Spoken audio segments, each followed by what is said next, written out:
We get our first look tonight at new data from the U.S. Census Bureau, which paints an ugly picture for the state of Illinois over the last decade. The headline: Illinois lost more people than any other state in the union over the last 10 years. More than 168,000 people have left since 2010, according to that new data. That equates to 1.2% population loss, the second largest percentage drop, trailing only West Virginia, which saw 3.3% decline. A big percentage of that drop came just over the last year of data, as the state's population lost more than 51,000 people between 2018 and 2019 alone.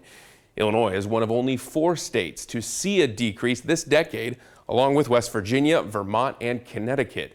Nationwide, the 5 fastest growing states of the decade, well, they look like this. At number 5, Nevada, 14.1% population increase. Number 4, Florida, with an increase of 14.2%. At number 3, Colorado, with a 14.5% increase. Number 2, Texas, all the way up at 15.3%.